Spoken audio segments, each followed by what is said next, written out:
ওমা সন্ধ্যার সময় আবার মাছ কোনে পাইছো তুমি? এই দেখ সন্ধ্যার সময় মাছ, আর কি মাছ ধরে আমি দেখাচ্ছি। এই দেখ কত সুন্দর মাছ, এই দেখ, দেখলে তোরই ভালো লাগবে। ভালো না মাছগুলি? পুরা মায়া চালা। এই মাছ না খেতে দারুণ হয়, যা তাজা। আরে একজন এখন ধরে নিয়ে এসেছিল, তা রেখে দিয়েছি। এখানে 1 কিলো মাছ আছে, ঠিক আছে, আনছি বুঝছিস। এই মাছ দিয়ে আজকে কিছু একটা করে দেবো রাত্রে। তাকে দিয়ে সুন্দরভাবে কিন্তু আমি ঘরে নিয়ে এসেছি।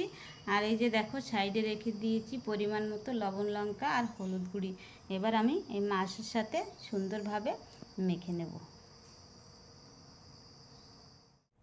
কড়াইতে তেল দিয়ে দিয়েছি, তেল গরম হয়ে গেছে।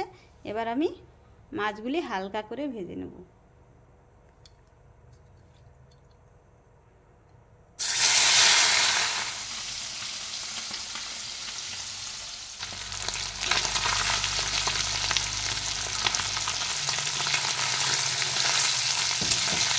এই যে দেখো মাছগুলি কত সুন্দর হয়েছে। এইভাবে সব সবগুলি মাছ আমার ভাজা হয়ে গেছে। আগে আরও কিছুটা মাছ ভেজে তুলে রেখেছি, আর এই যে লাস্ট মাছ ভাজা। এখন এইগুলিকে আমি তুলে নিচ্ছি। আর এই চুনা মাছটা কী রান্না করবো। এখানে আছে কাঁঠাল, আলু আর কাঁঠালের আঠি, আর আছে একটা বড় সাইজের টমেটো। আর আমি কাঁঠালের বিচি এটাকে আমি ভালোভাবে সেদ্ধ করে জলটা ছাড়িয়ে নিয়েছি। এবার আমি জন্য কড়াইতে তেল গরম দিয়ে দিয়েছি। তেল গরম হয়ে গেছে, দিয়ে দেবো গোটা জিরা আর তেজপাতা। ফোড়ন ভাজা হয়ে গেছে, এবার দিয়ে দেবো এই যে কেটে রাখা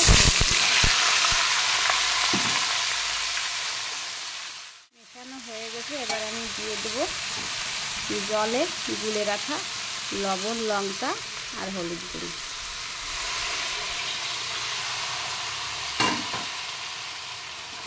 আবার আমি হলুদের সাথে ভালোভাবে মিশিয়ে নিচ্ছি। এবার আমি এরকম করে কিছুক্ষণ কষিয়ে নেব। বসিয়ে দিয়েছি গরম জল আজকের আমার রান্না করার জন্য। কষানো হয়ে গেছে, এবার আমি দিয়ে দেবো গরম জল।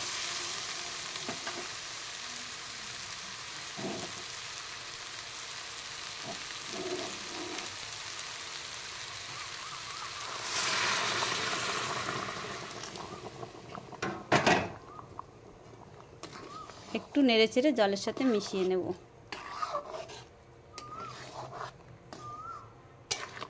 মেশানো হয়ে গেছে। এটা আমি জাল দিয়ে নিয়েছি। এবার আমি দিয়ে দেবো ভেজে রাখা সেই চুনা মাছ। এই যে